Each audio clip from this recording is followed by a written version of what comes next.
Cause I'm about that. Cause I'm about that.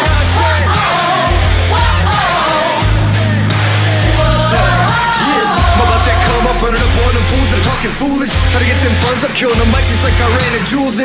Y'all gonna get done up front and on that kid with an attitude, but you can't really blame this motherfucker for what he had to do. I'm about that cash flipping, I'm getting it on and off the market. Not about that VIP, not me, not never been a fan of carpets. All about that RIP for all of my Jesus gone departed. All about that finish what I started, I'm about that. Talk down all night, you're not ready. We ride, we're about that. So high, we'll see the whole city. We own the night. Talk down all night, you're not ready. We ride, we're about that. So high, we'll see the whole city. We own the night. Know that I'm about it. Want a man I can bring the drama, but it ain't by chance I'm fucking rapping. You don't really want a problem. Made a little cash in the back end, but the rap they call me starving. Yeah, y'all gotta ask who the man is. Hope I'm gonna be like, beg your pardon. I'm about that. Talk down all night, you're not ready. We ride, we're about that. So high, we'll see the whole city. We own the night. Talk down all night, you're not ready. We ride, we're about that. So high, we'll see the whole city. We own the night.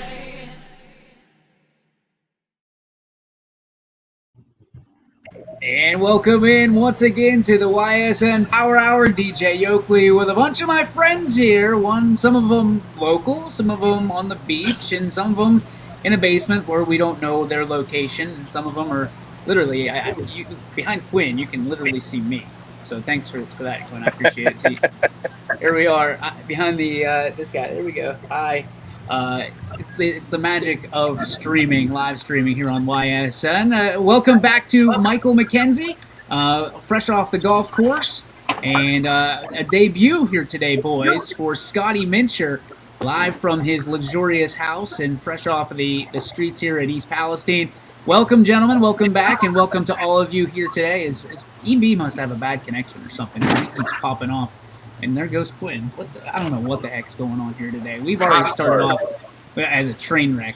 And Jeff's not even here. And Jeff isn't here. And Billy McCartney already thrown in. I already miss Jeff. And that's – we've got no punching bag here today, boys. So we're going to have to do it the old-fashioned way, like the old Wild West, because there's a lot of stuff to talk about. And we're going to start off with – it is National Vinyl Record Day, and since nobody other than Paul knows what a vinyl record is or has ever had one, we're going to start off with what is the last CD that you ever purchased? And it could be as simple as a couple weeks ago, somehow, or it could be years ago, like myself. Let's start with you, Quinn. Trying to think of that. I think it was a Green Day CD, like back in middle school. Green Day, all right. I think so. I think that might have been it. It was either that or it was a Leonard Skinner CD. I can't remember which one it was. Michael, do you even know what a CD is? I know what a CD is, okay, but I've never purchased one. So okay, but I know never purchased a CD. No. My goodness. All right, Paul. You can go vinyl record or CD, whatever you feel best about. I'll give you both. But the last CD I bought was The Killers, and then prior to that, actually, most recently was a vinyl. I actually bought a vinyl of Metallica's One album. So wow, yeah. And vinyl, like is vinyl? It's like back. Oh, vinyl is back big time. I mean, it is like the new thing again because. People are buying old record players or even buying stand-up record players, and the vinyl is back. So, and I'm old enough to even know what an 8-track is, and that might even be. That was probably in your first car, or maybe even your last car. Yeah. I got a Walkman. I got a Walkman? Who popped that off? Quinn? I got a Walkman at home. My goodness. Yeah. Ty, what was the last CD you had? Honestly, I think I'm the same as Quinn's. Probably something either Green Day or probably one of like a Grammy's greatest hits back in like middle school was probably the last time I bought a CD. Like Now Volume 78? Probably something like that, honestly. Let's go over to Billy Mack with Betty White as his, confidant. Co-pilot. I got Eric Church record year last year when I went to his concert, right before his concert. Was it an actual record, or did you buy the CD? It was a dually, like so they had a vinyl and then you can get the CD album as well. Wow. Scotty, last CD you bought, or do you have any vinyl? I do have vinyl, DJ, and I purchased it about 2 years ago. It's Alice in Chains, Unplugged MTV 1996. So. Wow. Okay. All right, Good EB, album. who do you got? Dude, I can't think of the last CD I bought. It might have been like an Eminem CD. Outside of that, I just burned them. I mean, I was all about the LimeWire and Napster and BearShare and everything else back. Oh, the HIV for your computer. Oh yeah, that blew through like 17 computers, but it was worth it. Anthony Hartwig, what do you got music-wise? Last CD I bought physically was probably Lecrae's Gravity album. Back, I don't know, maybe the first or second year of college. So. Wow. Okay. The last one I can remember buying, I can't. That's the problem. I don't remember buying a CD for years. I just been burning them like crazy. Completely legal, of course. I remember buying. Oh, this is bad. The Clarks. Yeah, that's a good one. I remember buying a Hanson CD like when I was really young. Like really young. Yeah, it was Mbop. It was the bright orange cover, and that and Chumbawamba was the top. And I bought both of those CDs at Best Buy. Boy, I think you were tub thumping and mbopping, huh? Yeah, dude, it was wild out here in East Palestine. You got to make sure that you're on both sides of the train tracks whenever that's coming through. So that's our music segment of the Power Hour today. Guys, there's a lot of stuff going on. We're going to start off with a little segment we're going to call Should They Stay or Should They Go? When you think about all the things that we've been going through with Corona, with this school's open, this school's closed, this sport's open, this sport is not available, contact levels, on and on we go. The conversation is kind of turned to, should student athletes stay on their home base, or should they go to somewhere where they can play? And we talk about open enrollment. We talk about families just moving from state to state, from wherever, to go and get what is done that they want. Especially with this Big 12 announcement and the Big 10 announcement that we're going to talk about a little bit later.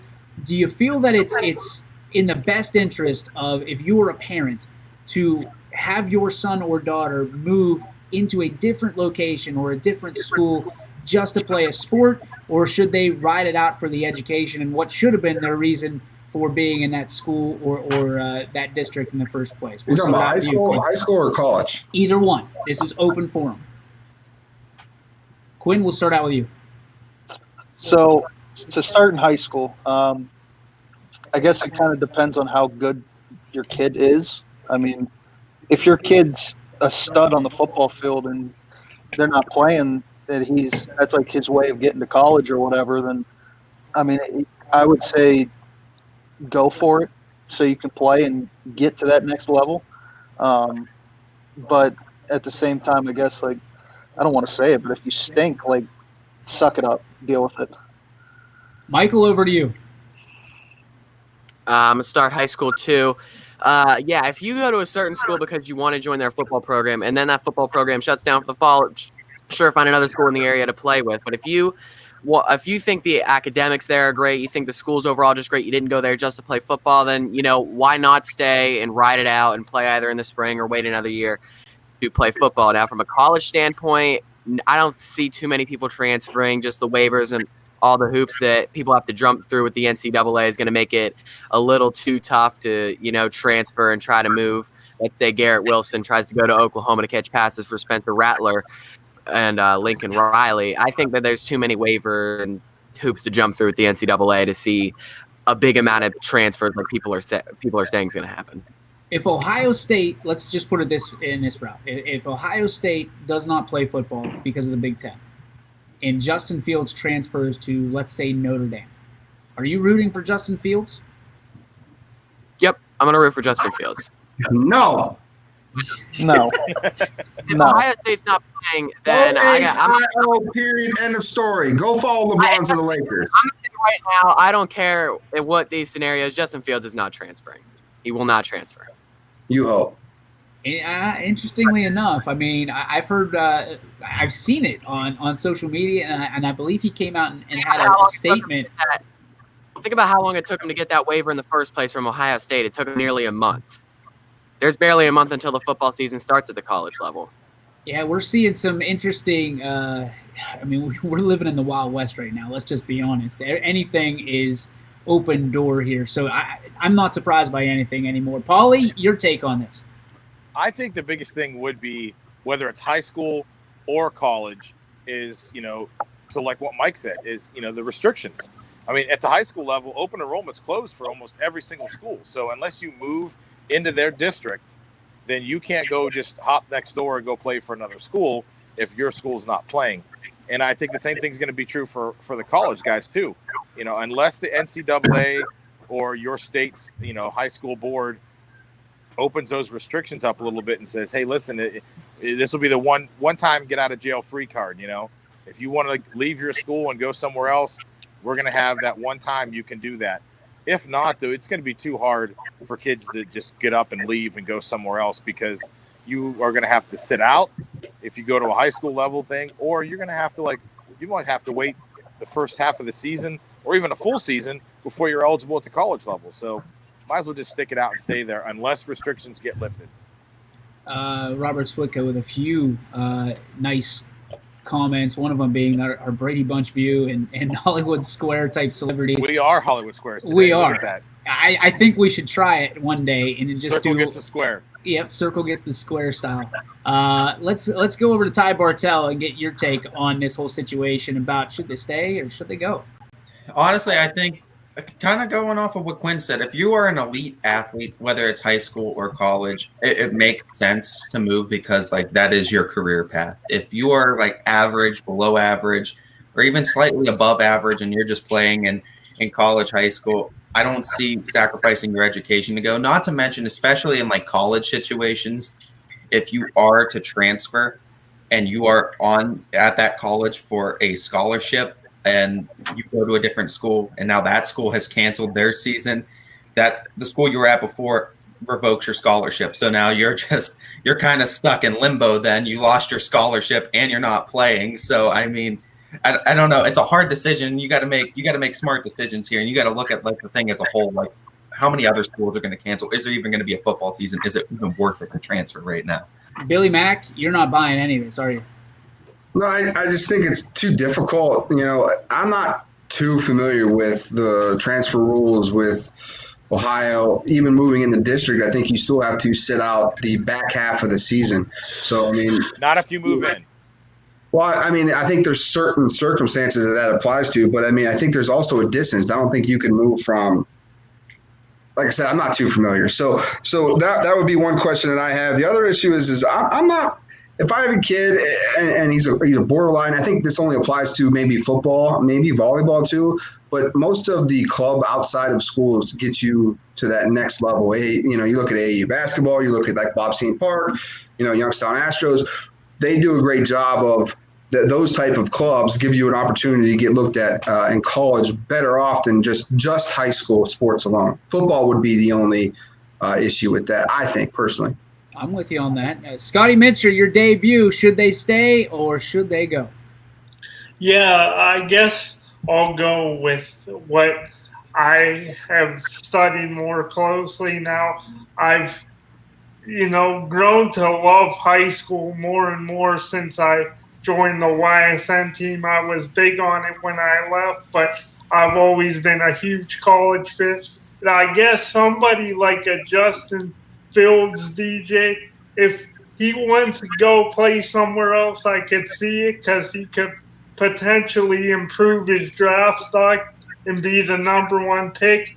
But if I was somebody like him, I wouldn't do it, DJ, because to me, he's a top 5 pick no matter what. Why risk injury and go somewhere else and potentially hurt your draft stock too? So there's two sides of the coin. I could see why they would want to do it, but if I was a stud athlete, I wouldn't do it personally. EB, your take. I think if you go to the college ranks, someone like we'll take Justin Fields. He seems to be the one we're going with. You can't fault the kid. I mean, he transferred to play. Everything that happened was out of his control. So if he transferred to say, as much as it pains me, Notre Dame, which is gross, you know, I don't know if I could follow him there. But if he transferred to somewhere like North Carolina, yeah, I can't fault the kid for doing that because I think the Big Ten and NCAA has mishandled this whole situation. So the NCAA almost has to just allow everything to happen. You can't just pick and choose who you let transfer and who you don't. Now, as far as like OHSAA, I think it gets stickier if you get closer to the lines of different states. So like PA doesn't have football this year, and then all of a sudden you have a influx of Blackhawk kids that want to come to EP. Now you're kind of looking at some things because that dramatically increases the chances of EP winning football games or gives them a better chance with a lot more athletes. Now, if you go, you know, within OHSAA jurisdictions, or say I go to Columbiana and Columbiana says we're not doing football and they don't offer me a sport per OHSAA guidelines, since my school is not offering me a sport or anything that I can do, I can transfer without repercussion. So it's a sticky situation. I mean, if you just take it for the question that you ask without getting into the bylaws and everything, I don't fault a kid, especially if the school is not providing anything for him to do. I have a follow-up, and I'm going to get to it after Anthony. But Anthony, go ahead. Well, yeah, I think Billy Mack nailed it with the high school level. A lot of your recruitment outside of football is being done by your travel stuff. You know, your JO volleyball, your travel softball, your AAU basketball. So to move out of state just to play your sport for a high school level, I think it's kind of, you know, it's counterproductive. What do you do if there's football? What if you're a football player? There's no travel football. That's why I said outside of football. Okay. Football, I can see it because you're recruited largely on what you do with your high school team. Now, with the college level, I think the only people that really need to think about transferring if one conference plays and other conferences don't are those players that are, you know, borderline draft picks or low-level draft picks, because those are the ones that have to up their stock. If Burrow didn't play last season, he would have been a fifth-round draft pick maybe. So those guys that need a season to up their draft stock, those are the ones that you need to kind of look and say, I need somewhere to play this year. The Justin Fields of the world, they'll be fine if they kind of pack it in and just focus on their NFL with spring workouts.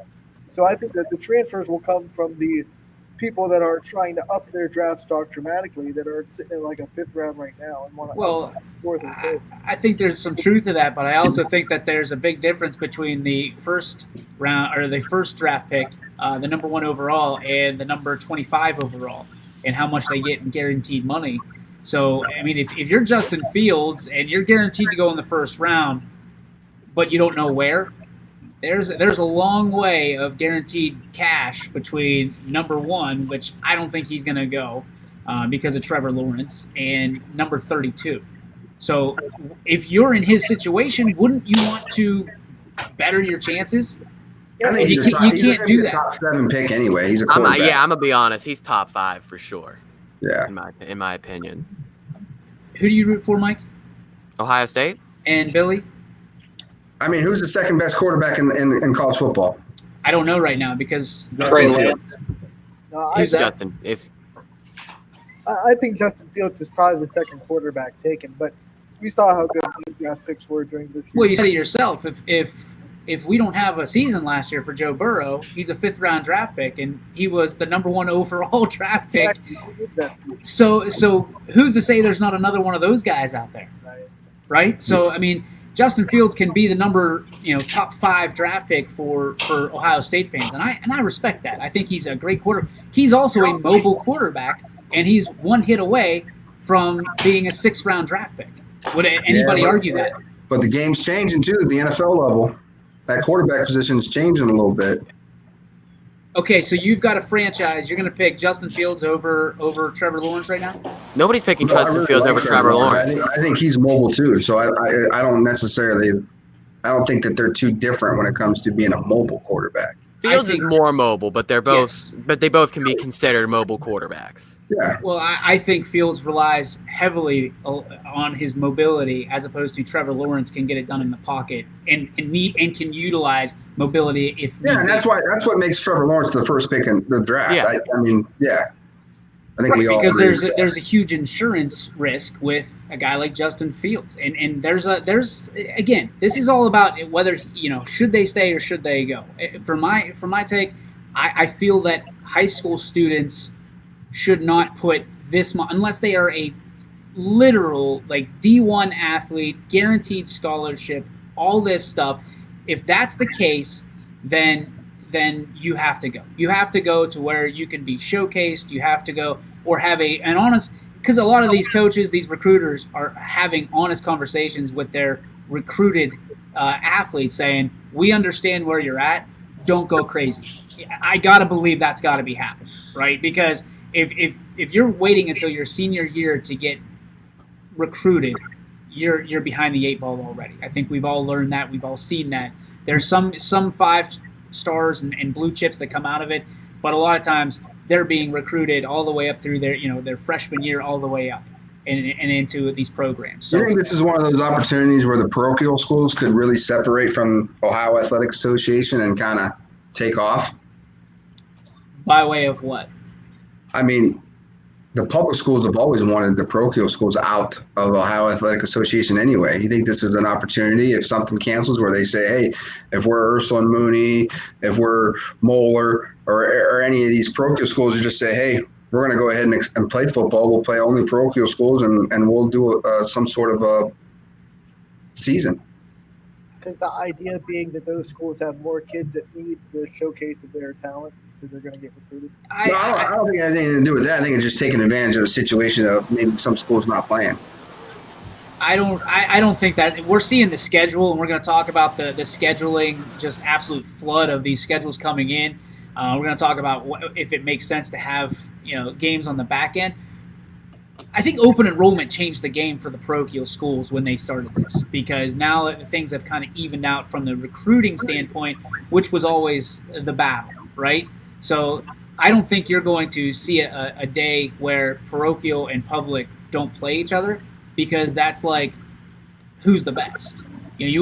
Public schools want to prove that they're better than the parochials, and of course it goes vice versa as well. So I'd be interested to see how things worked out, but I don't see an opportunity for parochials to stand out in this. I actually think that they're hurt because a lot of them are independent, and with all these conference-only schedules, they're left holding the bag because they need to go find 6 games to get them prepared for the playoffs. Would you agree or disagree with that?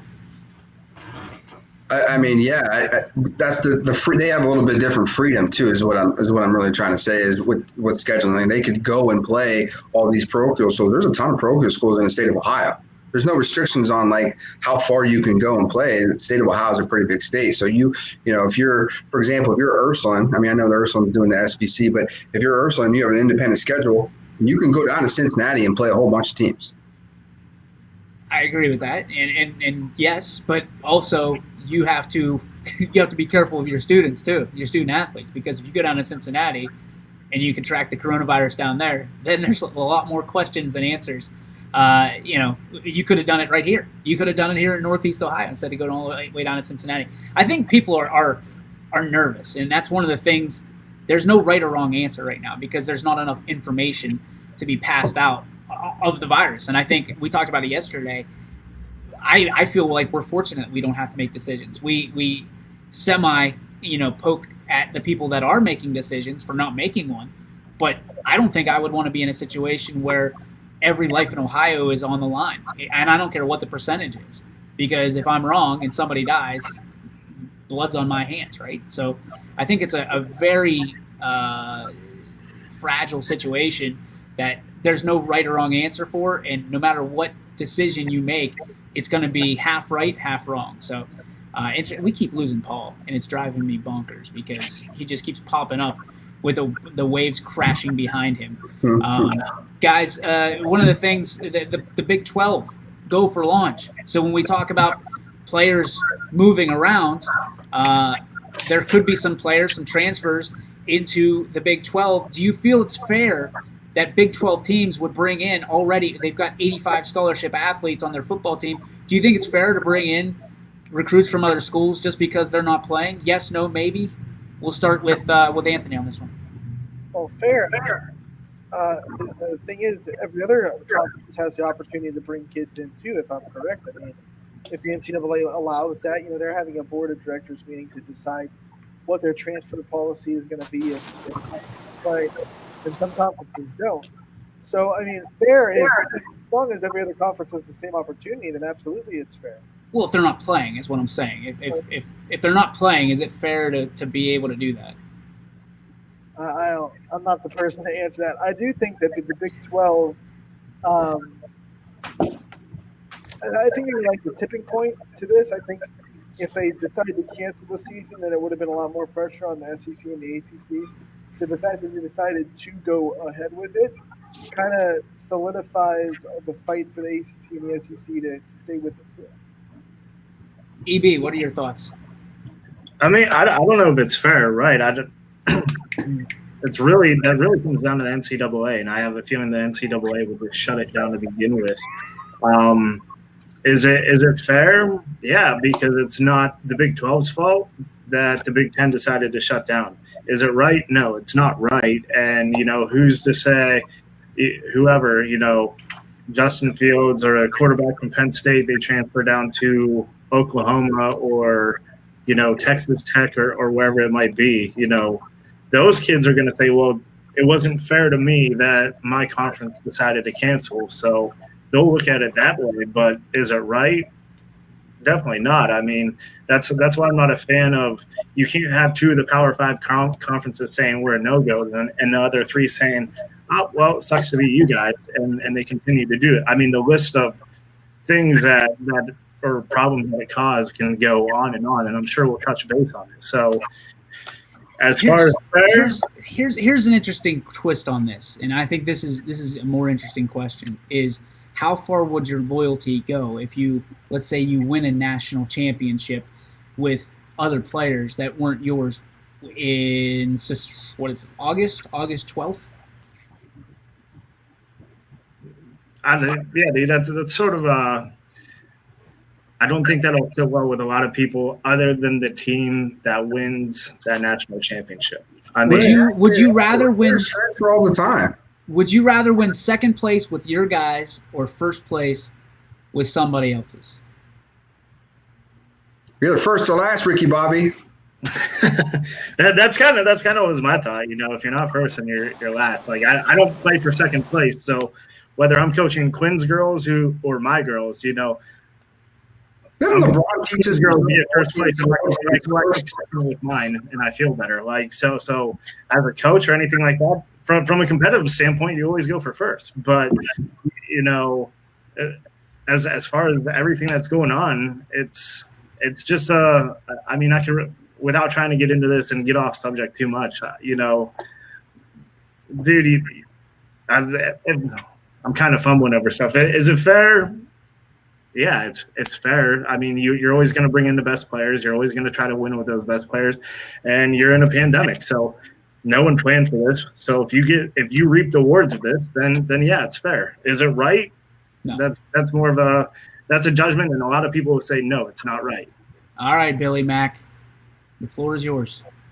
I mean, I don't care about fair. I think if these are the rules that you get put in place, everybody's going to adjust and abide by whatever you can. I think that's just kind of how any game or sport is. So if Oklahoma is allowed to bring in Justin Fields and half of Ohio State, they should probably go in and grab up every single defensive player so they can probably stop somebody. I think that would be a good thing for them. But as a recruiter, you brought 85 guys in. And if you start bringing in guys from other conferences, let's say that's Ohio State.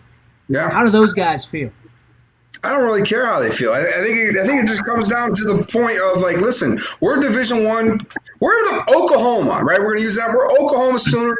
Our expectations are to win the Big 12 and to go to the national championship, and that's what we're gonna do. We're gonna bring in the best players every single year, whether it's a new freshman class, whether it's transfer guys from everywhere else, and we're gonna put the best team on the field. And it's your job to compete and be a great academic student and be an athlete at the same time. I think Robert Switka is getting where I'm going. Is I think there would be a lot of rift between the coaches and players. A lot of then they're not very good players. And if you are as an athlete, you should be confident enough to compete against anybody. Period. Interesting take, Ty Bartel. Also, dude, those parents don't care when that coaches get their ass fired. I mean, they're still there on scholarship. So if you reverse it the other way, true. I'm kind of with Billy on that. If it's the other way, then. Other way around, coach gets canned. The players aren't, oh, well, I'm done here. No, dude, they're still going to play. So, Ty, your take. Well, I guess to kind of change direction, is it fair for the school to do that? Yes. Is it fair to the individual players that are already there? No. And I mean, I can't sit there and agree with players aren't talented enough to start. Because, I mean, like, we look at Joe Burrow, and we look how Dwayne Haskins started over Joe Burrow. But like, say you bring someone in like that, like LSU, and then they just say, well, say the ACC closes down, and they're like, all right, well, we're bringing in Trevor Lawrence, and you just undermine Joe Burrow like that, and then Joe Burrow never gets a chance. Like, that's what I'm saying. There's a lot of players out there that we don't even know how good they can be, and then if you bring someone in to start over them, you're just undermining them as a player. And I don't know. I have a problem with that. Like, if you're already sending a scholarship out to someone, and you have your faith and your trust in that player, and then you just undermine them by bringing someone else in ahead of them, I don't know. I feel like you'd lose a lot of trust from people, and I think for future scholarship opportunities, people are going to look at you and say, no, I'm not going to join that school. They undermine that guy. They gave him a scholarship. Yeah, but there's plenty of walk-on guys that beat out scholarship guys every year on every team. That's different. I'm not saying that there is, but I'm saying in this particular scenario, if you're undermining guys like that, like. So what do you say to like Baker Mayfield, who came in from Texas Tech to Oklahoma and beat out a scholarship quarterback and became a starting quarterback? That's not fair. I'd say it's a lot different if it wasn't August 12th. If they've had 5 months to because what are you going to tell Justin Fields? He's been the guy, the golden goose, right, that we're talking about.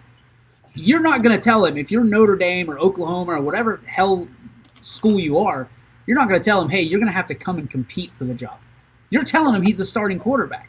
So if you've got a senior quarterback that has been your guy in waiting or has been your guy and this is his job that he won in the spring, you're going to bring in Justin Fields and be like, sorry, buddy. Sorry about your luck. And then what happens? If he helps me win games, better. Okay, but then the first, what is that saying to the other 10 guys in the huddle? We're going to play the best guys, period. I would rather play my guys, the guys that have been to bat for me. The loyalty factor. I think the future picks, then they're not going to go to that school. Then if I'm a player, I'm going to this guy because he's going to play the best guys. Period. No, because you're going to sit because there's more to the recruitment process than that. Because you sit in a parent's, you sit in front of mom and dad and grandma, and you say, "Listen, here's the plan we're putting together." And obviously, the corona happened. There's a pandemic. Nobody planned for that. But I would say this: you look them in the eye because you're not just giving them a position. You're giving them the scholarship. At a place like a Notre Dame, Ohio State, Alabama, the biggest recruitment part that they go there is because those guys facilitate players into the NFL. That's the biggest recruitment. It doesn't have to do with, hey, they have a great engineering program. Now, when you talk about like lower level D1s, that comes into play. But we're not talking about that. We're talking about Oklahoma, Notre Dame. Justin Fields is already primed for the NFL. So a quarterback that's in the Power Power 12. Right. Do you think Justin Fields helps Brian Kelly keep his job for another year? It doesn't matter about keeping their job. I'm saying there's probably talented quarterbacks in the Big 12, and you're going to replace him with someone that's already going to make the NFL, and then you take that kid's chance to make the NFL away. I would rather have – I'll put it this way. I would rather have 85 guys that say that they're loyal to me because I was loyal to them, as opposed to 5 guys you bring in from a temporary solution that go, oh, I'm really glad you gave me a place to play football and put my head down. That's where I'm at. I'm not saying loyalty doesn't have its place, okay? but I'm saying talent supersedes loyalty. That type of talent. Yeah, Talent only takes you so far. Yeah, if you're a coach though, you're based on wins. Nobody cares who you play; it's if you win or not. Like if you're a coach, your job is based on winning. You're not going to last if you don't win. It's just the same. It's just how it works. If you go to Oklahoma and you lose all game, you're not going to last. You're stuck. You're done. Plain and simple. If Lincoln Riley loses every game this year, I don't think he has a job. Do you think he's going to lose every game this year? No, because he's going to have the best talent. If Trevor Lawrence comes available, and for God knows what reason, wouldn't you take him? It depends on where I'm at. Honestly, if I've got a freshman quarterback and Trevor Lawrence is available, then yeah, I'll take him. But if I've got a senior or a junior that I'm loyal to, that this guy's put in the work, what do they have? Oklahoma. The guy hasn't started yet. Hasn't started a game in his Then career. it goes back to what I said. If he hasn't started yet, and he's a freshman or a sophomore, yeah, absolutely. But if I've got a junior, if I've got a junior or senior, yeah, absolutly. Because I want to be goes to Texas and beats you. Then what? Then that's what it is. Because That's what it is. But you're graded on playing Texas and you're graded on playing Oklahoma State. But I'm loyal to the 85 guys that I have because they're willing to. I looked their parents in the eye and I told them, this is the plan. This is why you're part of the plan. Coach, I really think that coaches are going to have a hard time with putting their head down at night on their pillow knowing that they're screwing over X amount. I mean, 85 scholarships. Look at Alabama. They bring in the best class almost every year. Saban doesn't care who's ahead of them. Best players play. That's why they win. But this is different. It's transfer.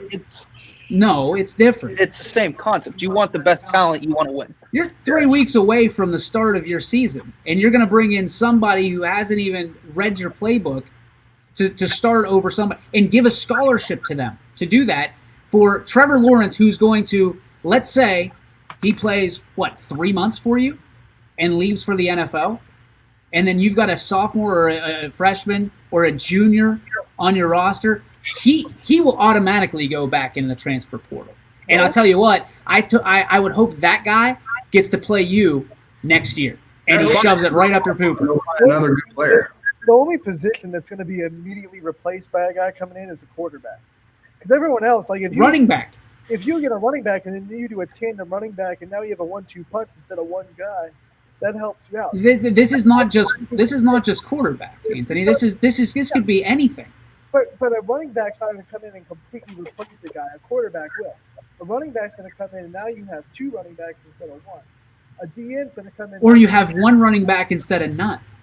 Because that's the difference. Is if you have 2 running backs, you don't have 1. Right? It's the same with quarterback. If you have 2 quarterbacks, you don't have any. And defensively, that's going to change the game. Because how many years has Alabama been the stellar defense? Now, if other teams just go, listen, we need defensive help. If we can stop Alabama, we can stop anybody. But you're going to give out X amount of scholarships. Now, here's where the NCAA guys, I think, and we're in need of a break, I think this is where the NCAA can help. They can limit, we're not giving any more than 85 scholarships. So you're going to have to cut somebody and make it hurt to do this. If they increase it to 95 scholarships, we're in trouble. This is where the NCAA's failed. You had, 5-6 months to figure something out. And here we are, 2 weeks away from kickoff, 2 weeks away. You have 3 of the Power 5, your biggest money makers, ready to kick off, and you have 2 who are sidelined till spring. You're the NCAA. You're the governing body. And you're pretty much opening up the can of worms as, transfer portal, we kind of handle that because that's the only thing that they do to handle, and it's really freaking subpar at that. And you had 6 months to figure something out, and you didn't do a damn thing. I can get on board with that. I mean, there is some blame that goes to the NCAA because somebody should have stepped up and said, we are either all going in or none of us. This whole BS about the Big 12 and the Big 10, you're in, you're out. This is not good. This is not going to end well for anybody. So a last take from Michael and then Scotty, and then we got to take a break. All right, back to the question, is it fair? Yes, because there's no rule against bringing in a player because their season's been axed. Yeah, I don't think that it's right for a team like Oklahoma that has a junior that's been waiting in the wings and Spencer Rattler to come in, and then you're going to bring in Justin Fields at the last hour to start over him. I don't think that that's, fair to Rattler. I don't think that that's, morally right because he's been waiting for his opportunity. But I think if you have a school, like you said, with a freshman or a sophomore that has another year, maybe he could learn under this experienced quarterback like Justin Fields or a Trevor Lawrence. Yeah, bring him in.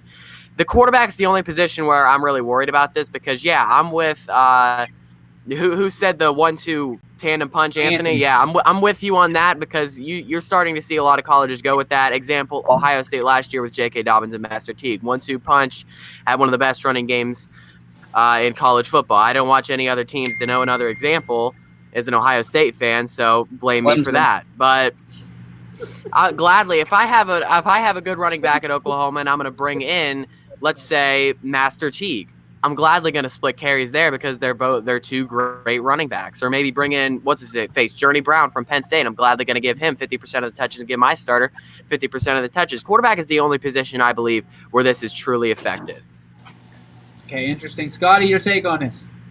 I think, DJ, when you talk about fairness, fairness is something I never really believed in. I mean, life isn't really fair to begin with. So I think when you look at this situation, I think, is it really fair to the other players if you go and grab a superstar and he takes a guy's spot? No, it's not fair. But to go back with one of our other guys said on the show today, sorry, I don't know everyone's name yet, but get to know your neighbors, Scotty. If you're an athlete, DJ, you have to go forward with the mentality that you can compete with the best of them. And I just feel like, to go back to what Quinn said too, like Lincoln Riley's job is to win the most games he can. You only get so many points for doing the thing that's morally right. He could be the nicest guy in the world, but if he doesn't win football games, he's going to get fired. So if you want loyalty, buy a dog. That's what I Wow. A zinger from Scotty. All right, guys, we got to take a break. We come back. We're going to talk about this rescheduling frenzy in high school football. Tentative games after the playoffs. Do you like it? Do you not? We'll talk about that. We're going to talk about an interesting topic, injury versus corona. What is the difference if you know that one or the other is going to happen? Is there a difference? The NBA players are getting friend-zoned by the NBA Players Association. We'll also talk about a touching moment during the Suns game last night. And we'll also have, of course, the G. Burbick Farms. What's your beef, boys? Load them up, because I'm sure there's a lot of beef to go around here on this Brady Bunch edition of the YSN Power Hour. Be right back after this step away the hell am I talking about? We're going to step away. Jeff. Oh, okay, Quinn. You're going to lead the show tomorrow. We're going to step away from a break from these great sports. 21 Good evening, News. and thank you for joining us. Let's get right to our top More story experienced reporters A new Wilmington At restaurant. GM Lordstown, telling more local stories We'll look at baby efforts boy to is curb recovering from a broken. around our Good valley Community in afternoon. Niles, We are here in Youngstown, right up. because you expect Important for everyone. No place like home. more local news. Then Mercer County before Court. they become life-threatening. 21 News is our valley's #1 local news. Welcome home to a home made homier with Baird Brothers Fine Hardwoods. Inspiration starts at BairdBrothers.com and is turned into reality when high-quality hardwoods are delivered right to your home. Baird Brothers has the latest design trends, shiplap and skinny lap interior siding, antique oak rustic flooring, and, well, you'll find them all at BairdBrothers.com. Ordered easily, delivered conveniently, enjoyed comfortably. BairdBrothers.com.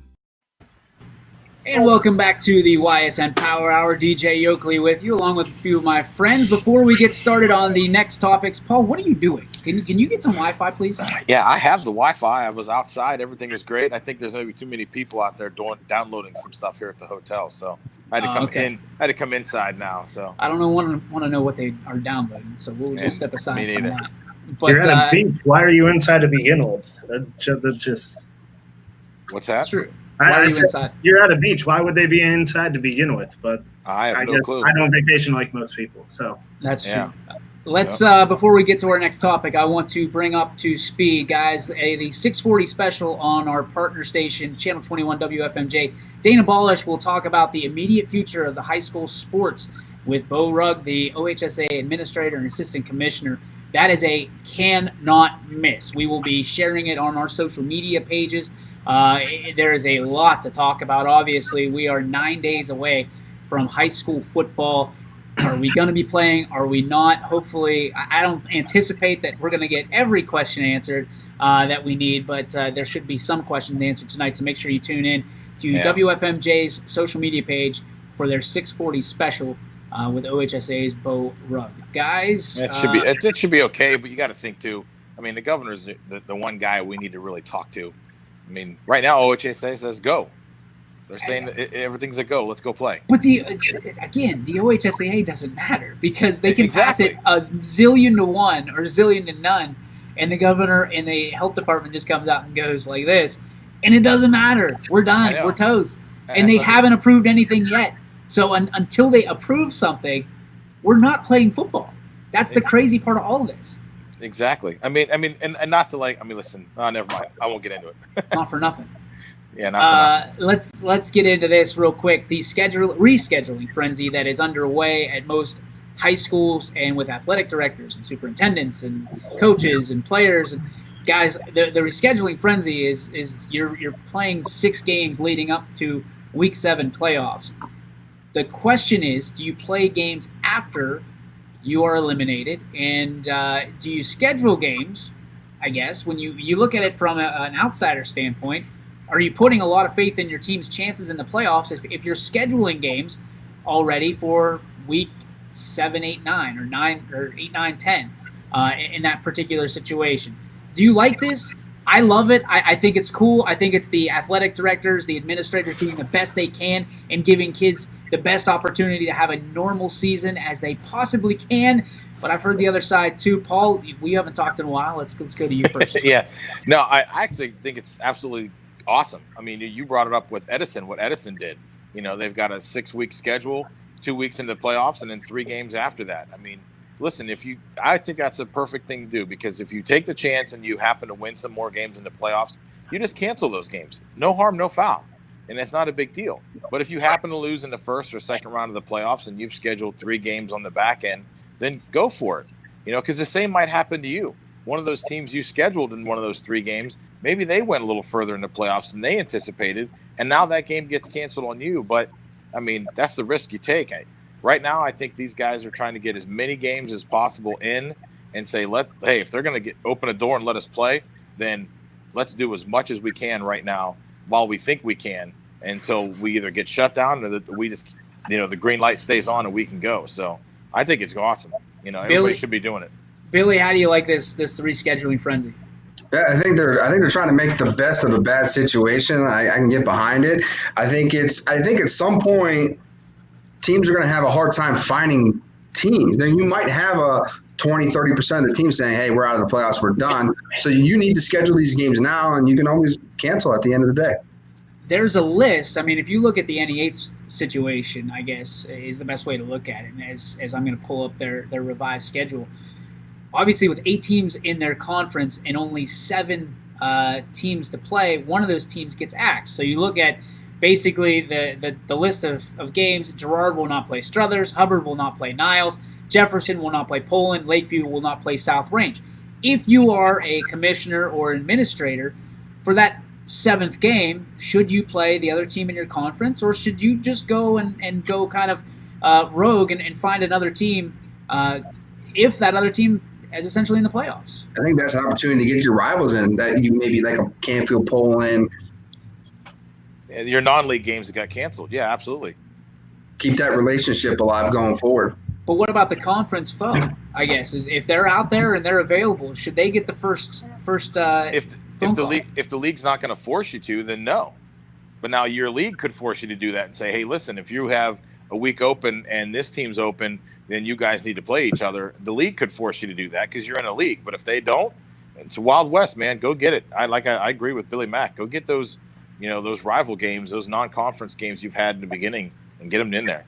Mike McKenzie will put a bow on this because Beaver Local, your dad just gave me the revised schedule for them, and you look at it, it's your game number one is probably rival one of the game, most it's the most meaningful game on the schedule. It's at East Liverpool.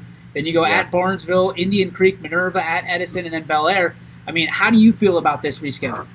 I feel that it was, put together in the quickest manner, and I think that it's a good idea for these schools to get their rival games in weeks 1 and 2. I've been holding on to that East Liverpool. That has been tentatively scheduled for, I believe, about maybe just under a week now. Between Beaver Local and East Liverpool, they're going to open the season against each other. But in terms of the back end scheduling, I like that because who's to say you don't get eliminated in the first round, whether you're the 1 seed or a team that made it that wouldn't have made it in a normal season? Who's to say upsets won't happen? I think every single team should schedule a few back end games because they don't know when they're going to get knocked out of the playoffs. Now, the 6-game schedule, I really like scheduling your rivals weeks 1 and 2. And on the back end, unless your league requires it, find a team you want to play because it's the wild, wild west of scheduling, man. Because you're guaranteed to play that rivalry game in the first 2 weeks. I do dig that. If they're in your league. You do get shut down within the first 2 weeks. That is what these schools are doing. They want to play their rivals in case we do get shut down 2 to 3 weeks into the season. If they're in your conference, to Paul's point. So, I'm behind that. Guys, an interesting topic, injury versus corona. EB, you and I kind of talked this one through, so we'll start with you. But I guess the idea behind it is if you're a parent and you know that your kid is going to get injured playing a game, typically you don't sign them up to play that particular game. Is it the same with corona? If there's a chance out there to get corona, especially given the situation here in Northeast Ohio, we've seen a domino effect of some schools that are now on 14-day probationary periods to isolate. I mean, do you feel this is the same as injury and corona or no? I mean, I kind of do. I've asked Trevor Bauer. I mean, what was it, a couple years ago in 2016 when he's playing with his drones, he slices his finger.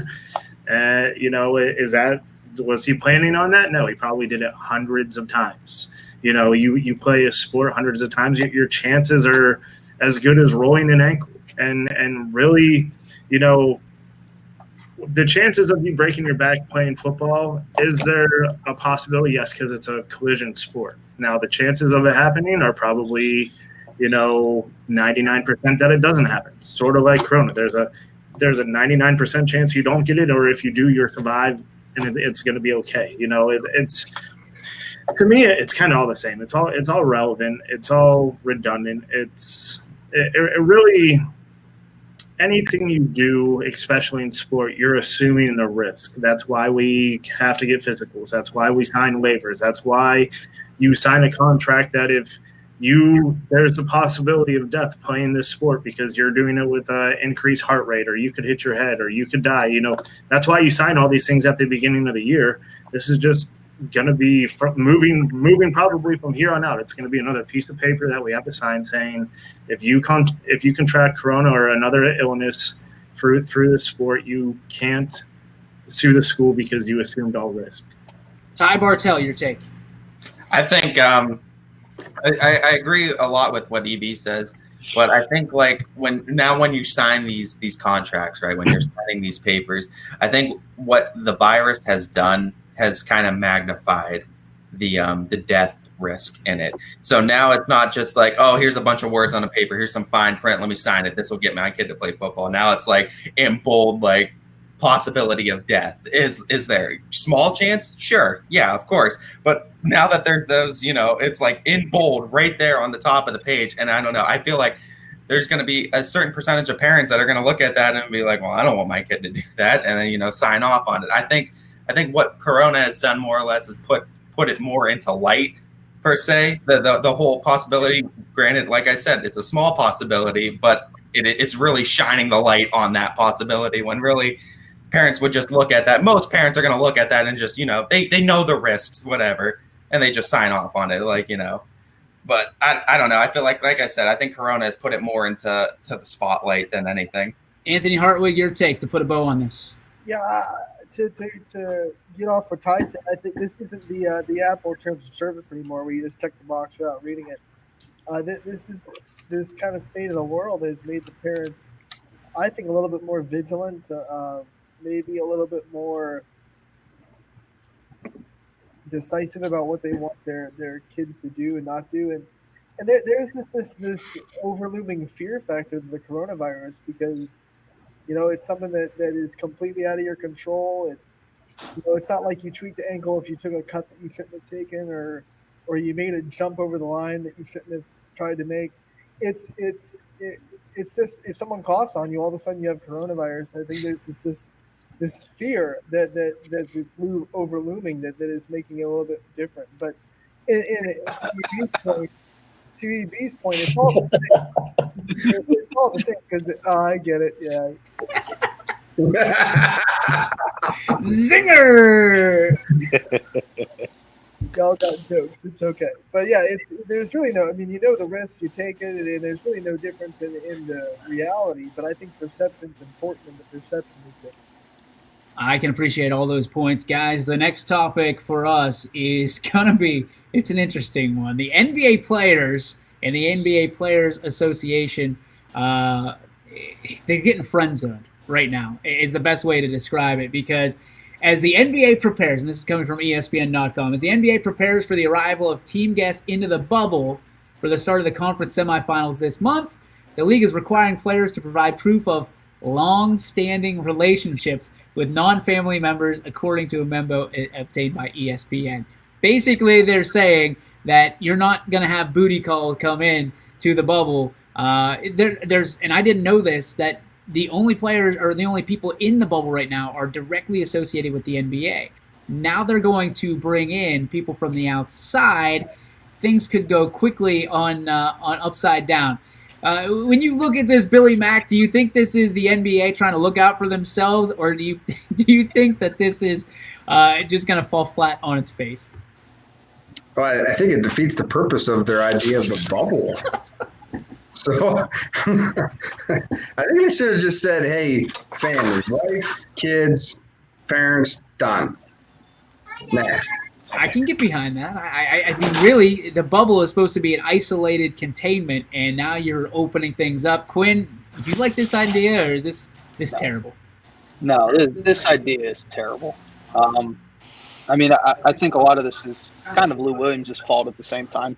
But, no, I agree with Billy Mack. It should be immediate family. It should be your parents, your wife, your kids, anybody that's that immediate family, I think that's the only way it can go, because, I mean, when you win a championship, you want to celebrate with your family. So whoever that might be, probably LeBron, you're going to want your family there. I mean, I'm going to want to see Bronny standing right next to LeBron when he wins that championship. Scotty, your take on that? Yeah, I would have to agree with that for the most part. And Lou Williams, I mean, Quinn just brought him up. I think those chicken wings, they must have been damn good. But I gotta say that I don't know this. Like, I think like these guys are saying, limit it to the family, and that's it. I think this thing, I don't know. I just think it's a little bit ridiculous.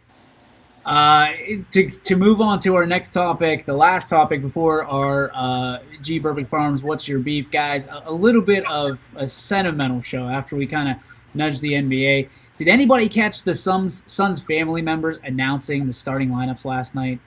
What a moment that had to be for, you talk about bringing your family into the bubble, not seeing your family for a better part of 2 months, 3 months, whatever it's been for them. To have your family announce you as the starting. I mean, Quinn told me about this, and I was getting choked up thinking about what it must be like for those NBA players to do that. Is this a different NBA that we've seen? It's one that's really all family oriented, do you see more teams doing stuff like this as we continue to march towards the NBA Finals? We'll start with you, Quinn, because you're the one that brought it up.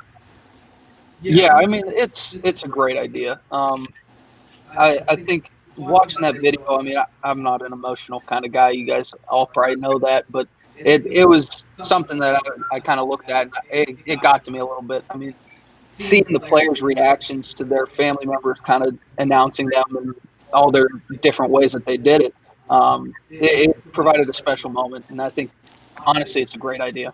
Ty, did you see it? Oh yeah, I seen it. I thought it was a great idea, and I thought it was very touching. And I love the whole aspect of bringing families into the NBA, especially for these guys too. Like you said, haven't seen their families in quite some time. I thought it added just to the emotional appeal of the whole situation. But I like the idea, and I would support and get on board with NBA going this direction and doing this a little bit more often too. Paul, I got to imagine you're pissed off because you lost job security right there. What's your take on this? No, I'm going to be the Grinch here, and I'm probably going to piss everybody off. I think it was. Listen, I understand the sentimental value. Hey, let's do that. That's fun, haha. But like, I think this is the dumbest idea that they're bringing their family members into the bubble. And boo-hoo for these guys. They're millionaires, so you got to be away from your family for like a month or two while you go play a game and get paid millions of dollars to do it. Cry me a river. I mean, come on. There's, we got, Grinch. hey, but you know what? Hey, and not to like jump off on some crazy political thing. Nobody cries that much for our military guys who go across there and they're fighting for our freedoms, and they're sometimes gone for a year or two and don't see their families and make pennies on the dollar compared to these guys. These guys are in a bubble playing a game. You know what? Suck it up. And I think letting their families in, you're going to see a ton more people get coronavirus with this because you're bringing all these people inside a bubble. There's a reason for the bubble. You make the bubble. You have these teams win. When they win, they celebrate with their team members and, their coaches and stuff, raise a trophy. And when you get out of the bubble, now go share it with your family. I think it's dumb. I mean, listen, I'm not trying to say it wasn't special for them. It was, and good for them. But for the big picture, I think it was stupid. And I think it's stupid having those people there. And I don't feel sorry for these NBA players having to be in the bubble. So, has anybody ever seen an angrier person on vacation? I'm going to say, Paul, I think your boat's outside and you completely freaking missed it. we were talking about a video board and you're talking about people bringing in families. So, I mean, not to discredit Paul, but he's at a beach and I'm not. So I'm going to be angry with Paul right now. I mean, I thought it was awesome, and I think a lot of people would think it was awesome. When you look at people like Ricky Rubio, whose family's in Spain, probably hasn't seen in a better part of not just weeks but months because of everything that's going on. Just that one alone was pretty awesome. Paul, to go off of what you said too, I had the same emotional feeling about it as when you watch those videos of the soldiers who haven't seen their families, or they come in and they surprise. That was a little different. I think we're getting a little extreme no, there. I mean, I do feel that way though. I mean, for like some of them, like with Ricky Rubio and like that, I understand that the military guys, you haven't seen your family in a long time too, longer than these guys, and I understand that it's different in an aspect, but it's still it's an emotional feeling in that when you haven't seen your family in a long time, and then they're there. It's I mean, let them wipe their tears with the $100 bills that they're making. There it is every day. There it is. Come on, it's a little bit different if they're high schoolers and it's not for money, or college athletes and it's not for money. If you're a millionaire and you've got to be without your family for a couple months to do your job, so be it. And you're still sending those nice checks home and come on, it is a little bit different. Like if you were an NBA player, Paul, and you haven't seen him for a month or whatever, and your Dodgers announced you for the starting lineup, if you ever were to start by any means, wouldn't you get a little choked up about it? Hey, I'm not saying that wouldn't be special. I'm not trying to take the special aspect out of it, but I'm just saying that, like, I don't know. It just doesn't. I'm with you. I'm on your side here. I'll finish up with you. I agree, because the thing is like, you know what you can do? What are we all doing right now? I'm in Myrtle Beach. You guys are in Ohio. You can Skype. You can video conference your family. You can say hi to them. You can do all that stuff. I mean, come on. To wind up the emotional ladder that, let's be all sad about these guys in a bubble and their families aren't there. Oh, they're tears of joy. There's a lot of people that have sacrificed a lot more and made a lot less than these NBA guys. Let's just put it that way. And to EB's thing about me saying about bringing the people in, wasn't that our last topic about bringing the people in bringing, you got to make sure that you can claim that's really your girlfriend or your wife or something. Well, they're yeah, gonna, cool. okay, they're bringing these people into the bubble, so that's stupid. Uh-oh. Speaking of That family, part I can get behind, but if we were going subject at hand, the video message, the video message was cool, but now bringing people in, yeah, dude, that's totally all Lou Williams, and that's stupid. Although it would make for a great ESPN 30 for 30 for the first person who brought in a hooker. Absolutely. Let's move on to our final topic of the day. It is the G. Burbick Farms What's Your Beef? Brought to you by G. Burbick Farms. Visit them on the web at, you guessed it, gburbickfarms.com. It is it's the time of the day where we get to air our grievances here without having it to be Festivus. Let's go to the guy who just aired out a ton of grievances, Mr. Beach Bum himself, Paul Munson. Yeah, my beef obviously today was with whatever was going on with my internet service here. I'm literally 5 feet away from where I normally do the broadcast outside, and everything's absolutely perfect. How do you take your internet from where you live to Myrtle Beach with you? I didn't.